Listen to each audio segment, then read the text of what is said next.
Josh, wine connoisseur, director of marketing for a wine company, real estate investor, and content creator for real estate investors, and content creator for himself. So many titles, but at the end of the day, Josh is a renaissance man of today's age, and I'm so happy to welcome him to the podcast. I do want to go over his story and how he got started, and really just dive into some of the content creation that he's been doing for his investors and for himself, and how many opportunities that has gotten him, and how to really get more into that space. Welcome to the show, Josh. Patrick, man, good morning, and thanks for having me. One, I've been meaning to correct you, but you've actually always promoted me. I'm not the director for the winery. I am the manager, marketing manager. I'll take promotions wherever I can get it. I appreciate you having me on, man. Of course. Yeah. So what's your story? The quick story, I guess, from a 1,000-foot view right now, do marketing full time, both for a winery as well as my own agency, helping myself and other people make content. I started very much with the shiny object syndrome when it comes to real estate investing. Have a mix of long-term rentals, short-term rentals.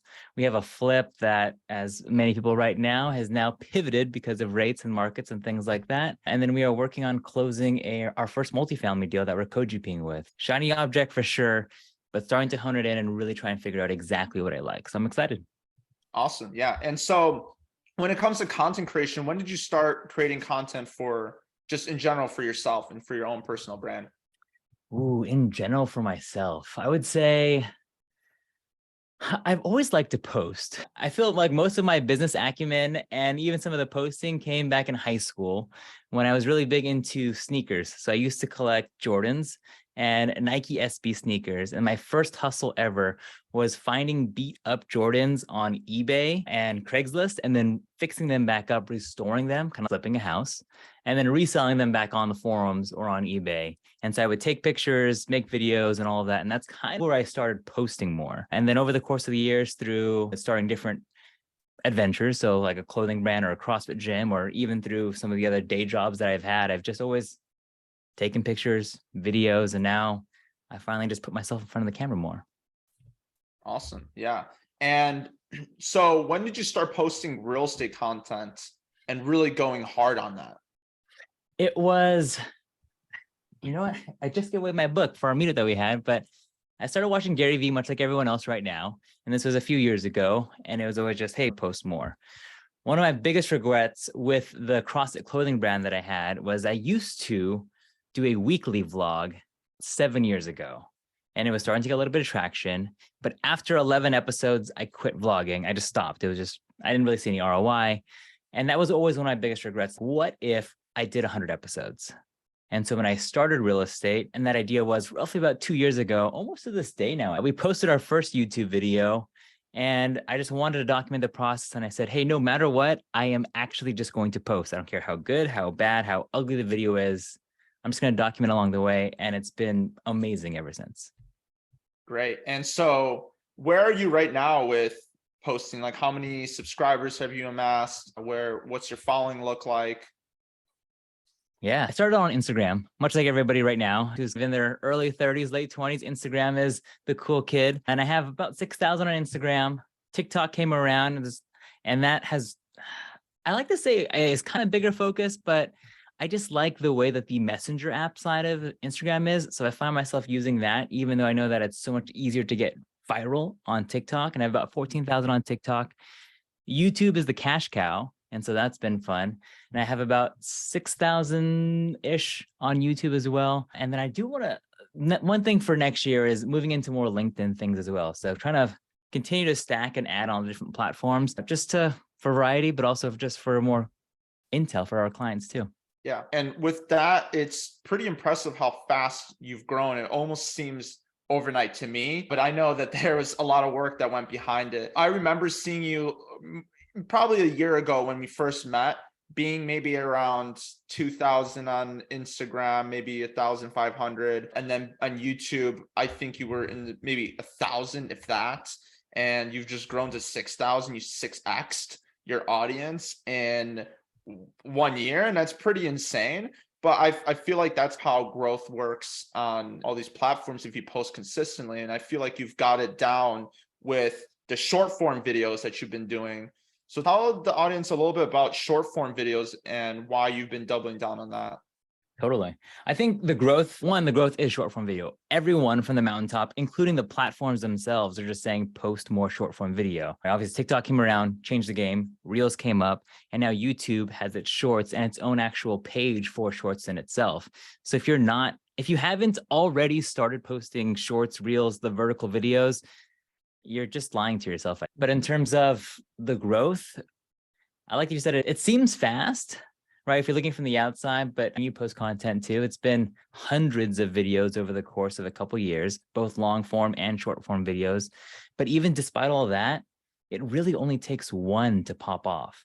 And so I had a couple on TikTok that popped and got 500,000 views. And that all of a sudden gave me 10,000 more followers overnight.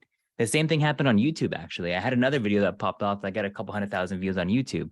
And that skyrocketed another 4,000 subscribers. So it's really just one video can set you off and just start this whole snowball. That's awesome. And I've seen, because I've referred a few clients to you, and I know one of them, my good friend Matt, he's blown up like crazy. He went from 1,000 to 12,000 followers on Instagram in a matter of, I don't even know how long that was. That was like maybe 3 to 6 months. Matt, what I like about Matt is one of the types of people who, like you're not afraid or shy from paying for coaching, paying for help, and trying to just get the right people in your corner. So it's not only myself that's helping produce and strategize some of the content, but he has his own mastermind that he's part of with his business coach that is also helping him along the way. He's hired one of my best friends, my previous business partners, as a branding coach. And he has a few other marketing contacts and contractors that he's also outsourced with. So it's not just me, but he is really investing into it. And if you look at just how the quality of content, even just the way that he's huge conversating, it's just every single month, it just keeps getting better and better. So I'm super excited, and it's been a really joy to work with him. So appreciate the referral, man. Of course. And I know Matt is going to do big things in this world. He's like a big brother to me, so I love him to death. Shout out to Matt. But yeah, pretty much, I think going through that just investment and really taking either the time or the money to really propel you forward, I think is really important. But for the people that don't have the money, do you think it's still possible to replicate that success and do it yourself? Totally. But I think it really depends on what success means. And a lot of people, when they talk about social media or investing, it varies so greatly. And I guess for that person, how would you define success? Yeah, that's a good question. This success is different for different people. And I guess maybe we can talk a little bit more about just success in terms of followers, and then success in terms of engagement, and then success in terms of how many people are actually buying your products. So like your conversions or whatever your service is. Yeah. So I think the best for me actually is, and if I'm going to backtrack that a little, the one advice that I give to people who are just starting out, whether it be posting or investing, is your follower accounts, your likes, your comments, doesn't matter. Your goal, especially if you've never really consistently posted, is just post 100 pieces of content with zero expectation. Because if you're so focused on the numbers from the get-go versus just honing your own craft and your skill set, it's like saying, I'm going to build this beautiful table, but I have no idea how to use any tools. Like, just get good at using the tools first, and then you can decide on what do you want to do. And so that would be the first thing. And then once you get there, it's really hard to get to 100K, 10K, whatever the follower count is. I don't even have that. Yeah. But could you raise $100,000 on social media? Could you find partners? And you've done both too. Both of us have done that with very little follower counts. And arguably, that's a way stronger ROI than 10,000 followers on Instagram. Yeah, the followers don't matter for me, my metric for success is how many conversions I get, how much business I get. For me, I just want to be in the top of the mind for people all the time. So I look at the reach for the content. I think that's more important to me. And with that, the reach means that people are seeing me over and over again. And it sounds almost narcissistic, but the point is to be in a top of mind so that when, a problem occurs, they think of me, right? And so they want to work with me. They trust me. They see I'm doing things and I'm not just a fad. Like I'm somebody that's actually in the space. And my 3,000, almost 3,000 followers on Instagram have generated me so many opportunities and so much business, and it's crazy. So I definitely recommend just posting and not looking at the follower counts and just having, I feel like focusing on the conversion side of things is really important. Yeah. And it again goes back to, how do you want to convert? What is that? Is it partnerships? Is it coaching calls? There has to be some type of way, or it could just be contacts in general. And then you can just bank the contacts, bank the relationships, and figure out afterwards. A lot of Yes. people want that perfect landing page or their email funnel and their whatever there it is. But that's all just an excuse to try and get to perfection and stop yourself along the way. I Just feel start. I feel like it's more so just people don't want to do the things they know they should be doing. Yeah. They know they should be doing content, but that might be scary to them. So they're delaying it by focusing on the lead funnels or the click funnels or all that kind of stuff instead of Mhm. just posting it. Yeah. Yeah. What's also interesting is I feel like the people who aren't posting content right now, they also don't want to scale as fast. And if your goal isn't to get from 0 to 10, 20 doors as fast as possible, I don't think you need to. But if you do want to get to as fast as possible, like, you're just missing free game. Yeah. And you just mentioned that opportunity what are some opportunities that you came about through social media? First flip that we ever done that we are still a part of, yes, and that is we are coming up to when we need to pay back our private lenders, and it's just been dragging our feet. I'm like, that's another story.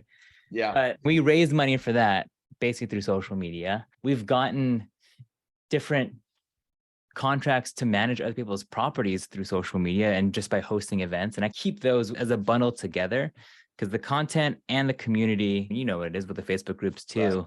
that's what actually feeds into build a relationship. And so you have to have that extra touch point with them. And then even moving into commercial multifamily, just about what network and environment are we creating?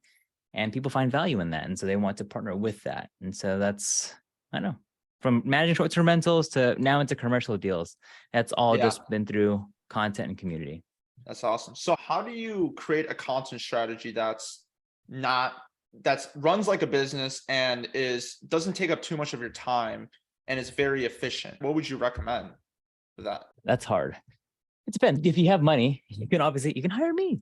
But if you don't have money and you're the DIYer, the easiest way to do it is to find a buddy who also wants to make more content and jump on a Zoom call on a podcast platform, or whatever video conferencing platform, or they can just come over and you guys can just get a camera or use your phone and ask each other questions. So take turns. One person interviews the other person for 15 minutes, flip it back and forth a couple times. From there, use Descript. I got you to love Descript, Descript. and it's the Yeah. easiest thing. I promise you. If you're gonna try it, spend 30 minutes Googling it. You'll be convinced. You're welcome. I'll send a link in the bio, the affiliate link, like if you it. want to help us out or help me out for I that. like it. But that'd be the easiest way, is find a buddy, interview each other, ask specific questions about your business and what problems you solve. And then from there, use a platform like Descript to cut it down. And it's the fastest way to do it. Super easy. Descript honestly saves me so much time. For me personally, I'm in that situation where I'm not investing in like an editor or anything like that. So for me, even this podcast right now that we're doing, we're probably going to cut this up at some point, both of us, and use it for our short form content. And I just want to iterate on how I do things in case somebody wants to replicate that. I do long form. So I do long form being this podcast and a YouTube video every so often, and cutting that up and then pushing it into reels. It's super easy that way. Like you said, having a conversation with somebody like this is the best way to make content fast and scalable. You're spending 1 hour of your time and you can get 5-10 pieces of short form content that can last you a month. And it's crazy. It doesn't have to take up as much time as people think. And the people are asking, oh, like what platforms, what should I post on what platform? And the thing is, I just post the same short form content on TikTok, YouTube Shorts, Instagram Reels, yada. So it's the same thing at the end of the day. Content platforms want to push the content that has the highest watch times at the end of the day. So as long as you focus on watch times, you're going to get pushed. Totally.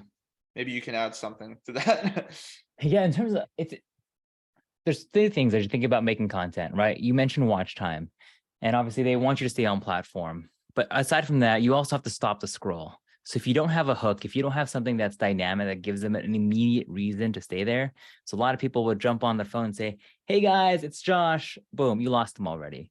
Just get into exactly what you want them to do. So take the best part, move it up to the front, right? And after that, the last piece to it is you just have to get over yourself and the fears, whether you hate your own voice, hate the way that you look on camera, or afraid what your best friend from college that you haven't talked to in 10 years is going to think. You just have to get over that. And once you do that consistently, it'll all work out.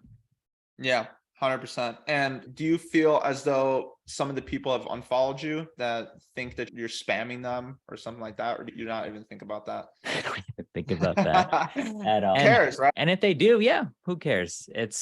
You didn't want them in your funnel anyways. They're not your target. And I always tell people that are afraid of starting out, just push content. Sometimes the people that are not really into real estate, for instance, like your friends from college or old friends or something like that, they're not going to see that content if it's an interest-based algorithm potentially. So there might be a chance that they're not even going to see. So there's that. But yeah, it doesn't matter at the end of the day. Let me add one more piece of that. If you're worried about your past following, whether it be your cousins, your aunties, your uncles, your whoever it is, they're used to seeing my family pictures, but now they don't want to see real estate pictures. I don't think they're into real estate. Now that I've been posting for 2 years, there were people that I haven't talked to in 5-10 years that would message me and say, "Hey, what are you doing? Can I invest with you? Or can you teach me how?" That I would have never thought were ever be involved in real estate. Yeah. And so if you could potentially help one more person, if you can help your cousin get into investing who you would never even put that on your radar, would that be worth it to you? 100%. And I've had that too. I've had people reach out to me asking me, "How do you do that?" It's what? I've known you 15 years ago when we were like toddlers. But it's crazy. That's the kind of thing that social media does. You never know when the timing is going to happen for somebody where they read Rich Dad Poor Dad, for instance, or tired of their corporate job, or something happens in their life where they're like, "Okay, I want to get into real estate now. Who's the real estate guy? Oh, I remember Josh posting. Oh, that might reach out to him, just ask him, see what's going on." And it's funny because I used to post content about apps because I used to develop apps. People still hit me up to this day, even though I did it 5-10 years ago. People still know me as the guy who develops apps or creates that kind of thing. And so it's funny, people still reach out to me about that. I like it. It's a fun thing. It's part of who you are. And that's right. That's what you should be posting, is just you.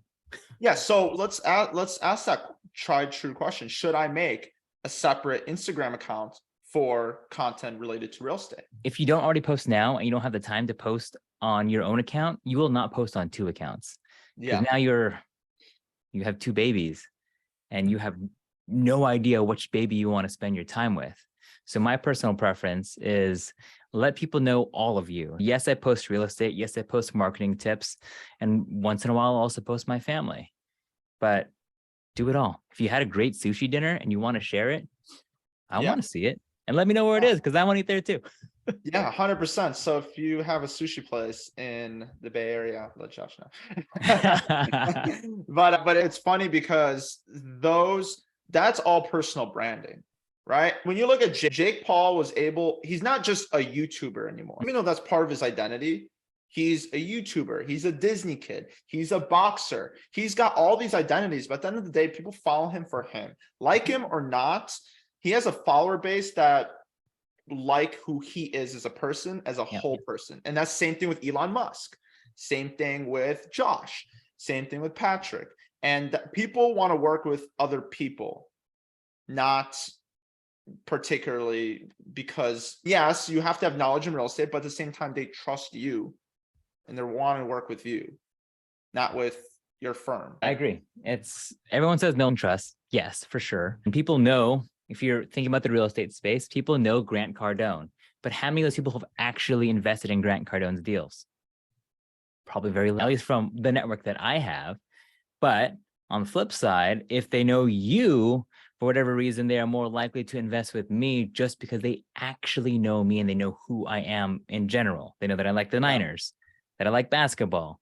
And now you have these extra mutual connections that just help foster the relationship versus having weaker ties. And all of a sudden, they don't really know, aside from you guys both investing, why they like you. 100%. So let's dive into just about content in general. Sometimes people think you just push out content and that's all you have to do, and then everything else will come.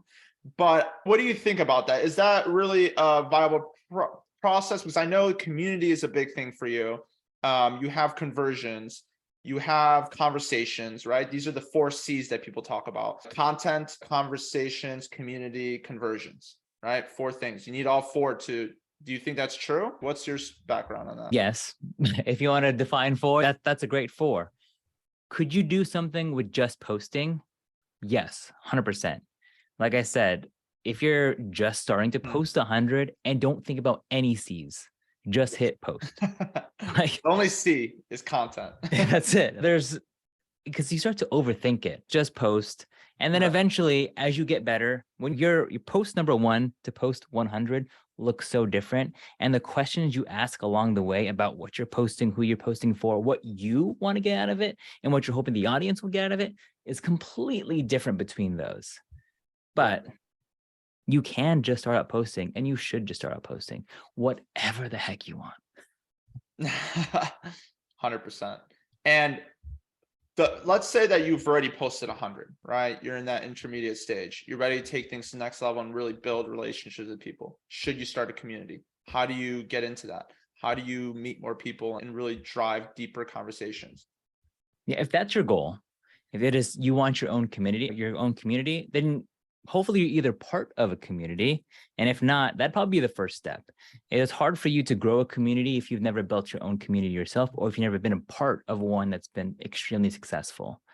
So I would find a handful, probably pick 3 groups in either your local area or virtually that you can actually get engaged with. So join a Facebook group of an interest group that you're interested in and spend 15, 20 minutes a day commenting back, adding value, and then scheduling follow-up one-on-one calls, which I think you're fantastic at, Patryk.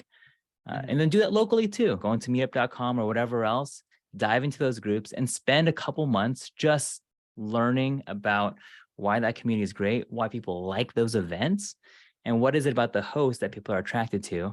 And then if that's your choice to host your own community, now you know what you want to emulate and give your own twist on. 100%. Yeah, and I agree. You don't have to start your own community per se, but be involved in the community and really just contribute in some way, because people see that. I think there are a number of people that I know that are not really huge on just, I don't know, like Alex Sabio is a perfect example. He infiltrated one community, and that was a short-term shop, and he was super active there, and so many people know about him because of that.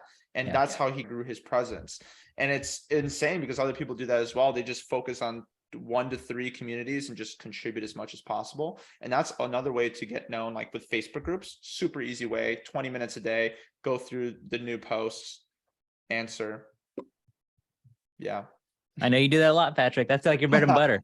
Yeah, I try to be as active as possible. Same thing. But yeah, another thing I want to say is I do think that conversations are really important. And what I mean by that is not just like having these interactions, but really jumping on a call, how me and you, Josh, are doing, or being in person meetup or something like that really helps to just like learn more about people. Like now I know like you're a huge basketball fan. Now we can talk about that.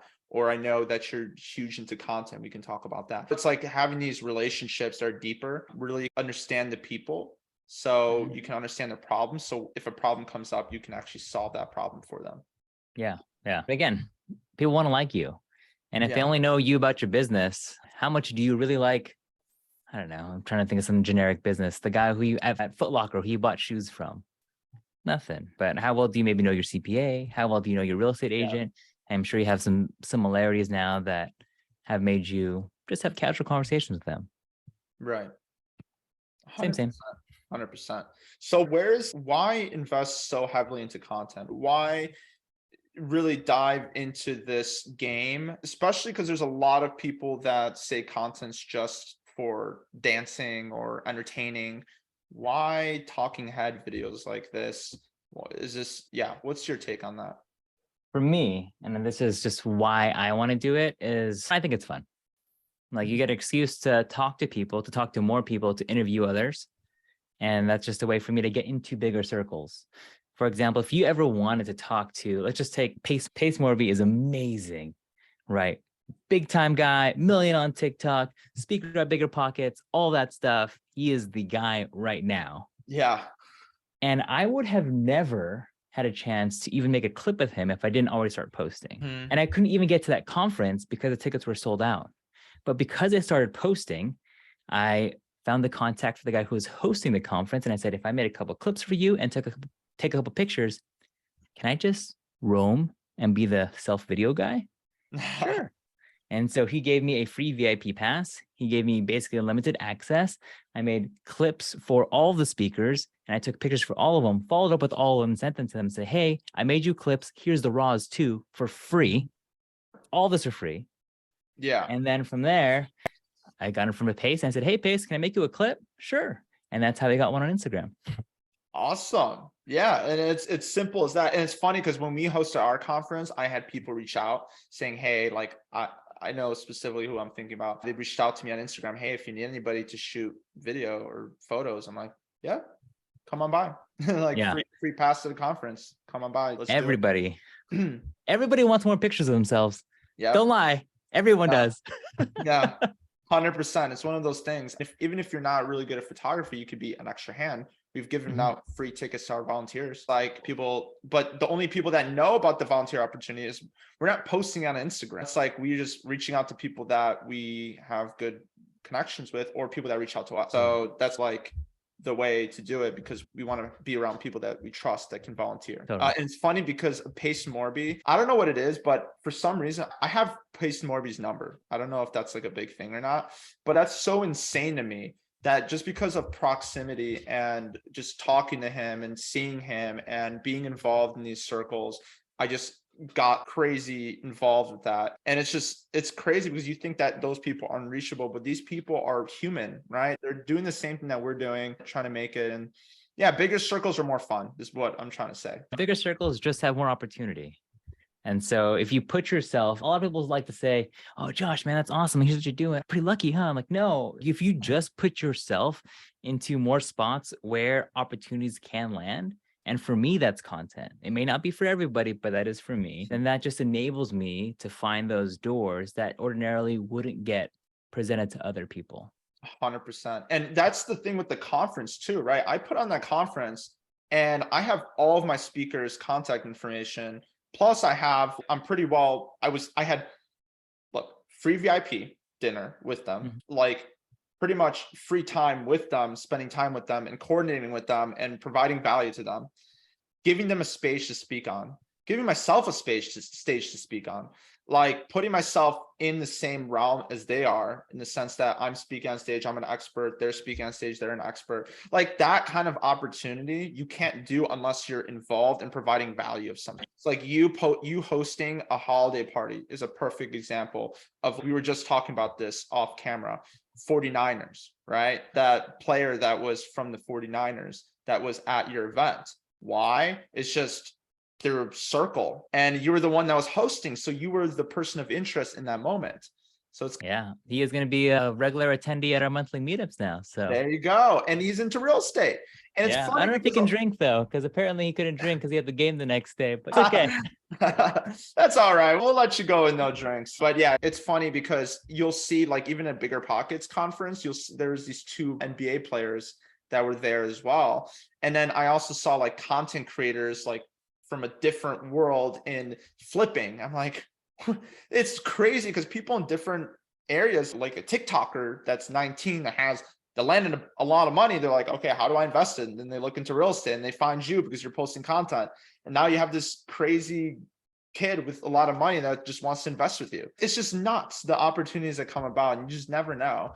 And it's so exciting because you never know which piece of content not only is going to go viral, but which piece of content is going to open up the door to that conversation that's going to get you that opportunity.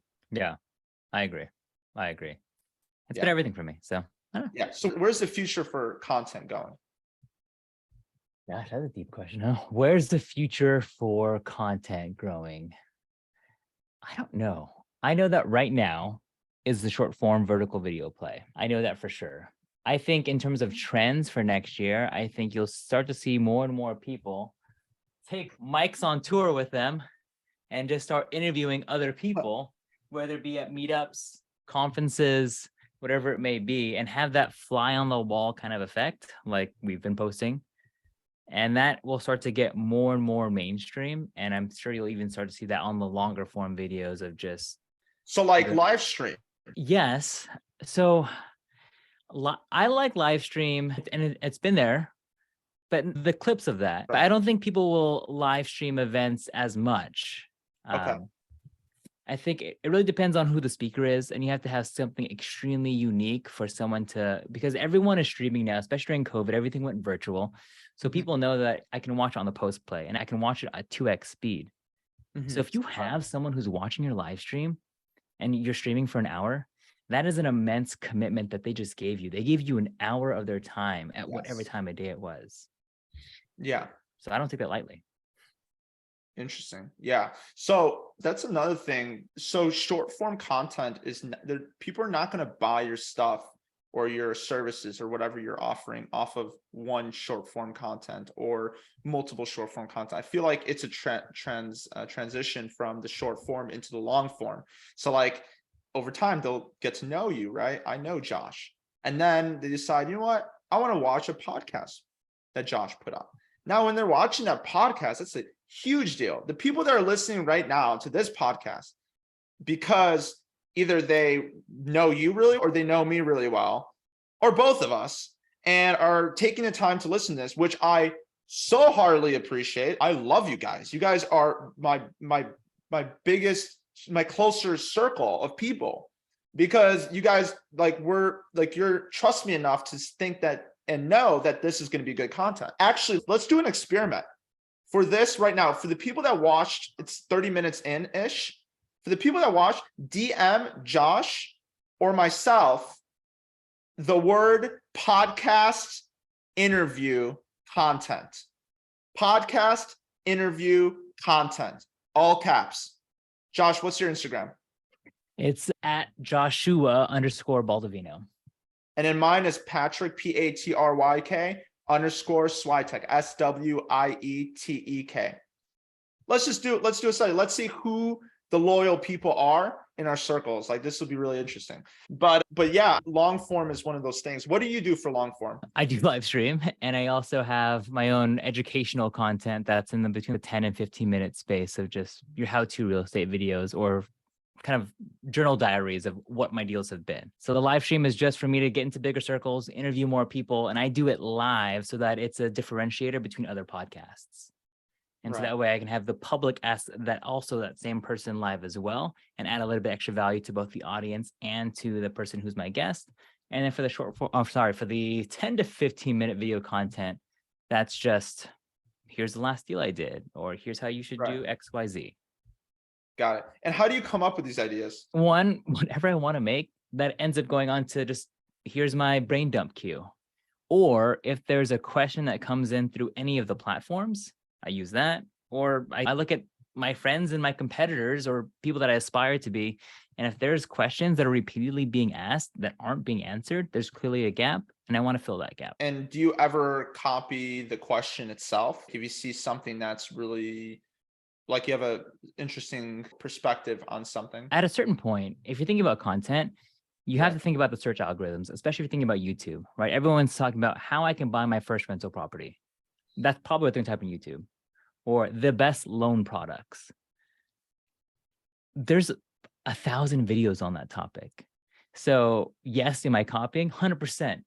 But I'm just trying to think about what is the average person searching for and how can I rank for that? For YouTube. For YouTube, but even on TikTok and even on Instagram Reels now, right? Everyone's thinking about search a little bit more. Hashtags are becoming less prevalent. It's all more about what the keywords you're using in your captions and in the spoken word that help you rank in terms of those search volumes. Okay, interesting. And do you have anything that you're currently working on with content that you want to share? I do have an agency that I'm helping other people make content for. So if you are terrified of self-filming yourself and saying, hey, here's 3 ways I bought my first rental property, and you'd rather just talk to someone and have someone ask you questions, I can be the other person. You can shoot me a Right. DM. If not, I also just like to post content about what's working for me, maybe what's not working for me, or gear tips, just because everyone likes to buy new shiny things. So Yeah. you can follow that too. Yeah. So it's easy to just post what you're doing at all times. I feel like that's anything that you run into, just write it down and make content about it or Yeah. make it on the spot. I think that's pretty cool. So with your students, I guess we can call them students or clients, what kind of challenges do you see them struggling with that you have a solution for? The biggest thing is camera confidence. And I think being able to have a camera presence is 100% a trained skill. And like I said, I keep saying this over and over again, it's a broken record, but you will not feel comfortable until after 100 videos. So just know that you can make 100 videos by yourself, with me, with anybody else, and you're going to suck. Have that expectation. Yeah. After 100, it'll get better. You'll start to smile at the camera more. You'll know how to be a little bit more animated and know that the camera will cut it so you don't look super crazy, right? But the camera Yeah. does go ahead and meld that out a little bit. And Mhm. so camera presence is definitely one of them. The next thing is also getting over, or actually, I think the better one than this one would be how to talk more succinctly. I think a That's lot of good. times everyone has wonderful stories to tell. And there's a time and place to give me the full context. But if it comes to short form video, you have 30 seconds to make an impact and tell them why they should go find out more. You know what I loved about your intro? It was very cut short. And it was so quick. People know they have an idea about you for the people that don't know. And they have enough to just be able to really dive into the actual insights that we're doing. And I think that's a perfect, there's a time and place for telling the full story and time and place for keeping it short. Yeah. One thing that I try and keep in my head all the time is I want to tell my story 100%. And I have a really long story, and so does everybody else. But you need to give them a reason to care first, and you have 5 seconds. So if you can't get them if you can't give them a reason to care in 5 seconds, no one's going to listen to the story that you just said. So tell them why, and then actually color it in. 100%. And eventually, I think I'm going to start doing that with the podcast as well. Make the first 30 seconds just a quick, like, what's happening in the whole video, just some quick highlights, and then go into the podcast. But it's not perfect. Even right now, as we're speaking, this whole podcast thing, I just decided to do it. And it's not perfect. And it's not going to be perfect until maybe podcast 100. Who knows? But we're on. I don't even know what podcast number this is. Maybe 15, 20, something like that. We're 1/5 of the way through. And so that's the cool thing about this is you don't have to be perfect. And people still listen. And maybe not a lot, but the people that do listen, I love and appreciate so much. But yeah, so with that being said, with the shyness aspect, what really makes a student or a client stand out? Somebody that really excels and does really well, like Matt, what makes a student get crazy results? Again, I think you have to define results. And so for me, obviously Matt, and we'll link him, Patryk can add him to the show notes, but you have the person who will do it best, who's naturally charismatic, who has a great camera presence. Matt is always smiling. He's talking to the camera. He knows how to speak at a cadence that is easy to understand, but is a little bit excitable, which makes it Yeah. fun. Like he has energy to it. Yeah. And so you have to bring energy to the content. And if this is the best thing ever, then that has to be the best thing ever. Yes. Or if you're just, oh, these are the 5 mistakes that made me lose 50 grand, let the viewer feel your emotion. Because if there's no emotion behind it, that's what makes it human, right? yeah, totally. 100%. And so I kind of want to dive into just in general, the 3 last questions and tie everything up. So first one that I asked is, what's your favorite book and why? Oh, my favorite book and why? Okay, my favorite book right now that I can think of in my head has been Sell It Like Sirhan by Ryan Sirhan. It's not a usual book that most people say on the real estate podcast, although he is a real estate agent, but it's just all about how he approaches selling, how he builds relationships, how he thinks about closing deals. Probably a close second now, I guess, would be Alex Hormozi's 100 million offers. That in if you read those two books, you can sell whatever you want. Yeah, I've read the $100 million offer. Great book. Alex is Yeah. a hot topic right now. Oh, And content, totally. reels, and everything. Cool. And with that, what's the future look like for Josh? What is Josh working on? The future for me, I want to grow my agency, right? So if you want any help, let me know, whether it just be a quick coaching call, or if you want to go into actually full on monthly production of your social media content, I'm happy to help there. I am aggressively moving only into the commercial multifamily space. So that's the next thing for me. So next year, I want to go to at least 3 different commercial multifamily conferences and make content for that. And then obviously just stabilize my own rental portfolio. So having fun with that. And then the last thing that I want to do is I do want to delegate more. Okay. Much like everyone who's in the startup phase, you put in the sweat equity. And so now I want to start building out a team to just hand it all off. Yes. And it's way harder than said than done. And everyone says, oh, just build a team, build a team. It's freaking hard, man. So hard. That's a whole nother conversation. That is like episode 2 podcast. Episode 2. But I think you're missing something, Josh. I know there's one other thing you want to do, and I've been really pushing you for it. Patryk wants me to quit my job and just do the agency and marketing or the agency and real estate full time, which of course is everyone's dream job too. And so that is definitely coming. Okay. Hopefully your boss is not listening to this podcast. To be honest, they do listen to my stuff, so it's interesting. This could happen. This is a pretty risky thing we're putting out there in the universe. So until he watches this, you're safe. But that was just like a cool. Last thing is, how can people reach you and how can people connect with you? Yeah, so it's Josh _Baldovino on all things social, Instagram, TikTok, YouTube. Shoot me a DM. I do answer all my DMs. No one else is in my account. There's no bots. There's no VA in my account. It's me. So yeah, unless he delegates that within the next year. Maybe the scheduling, but never the engagement. Never the engagement, for sure. Awesome, Josh. Thank you so much for hopping on. You're the best. I appreciate you. I love everything. This was a lot of value that you're giving out. So just keep doing you, keep giving back. I appreciate you, man. Thanks, man. Thanks for having me.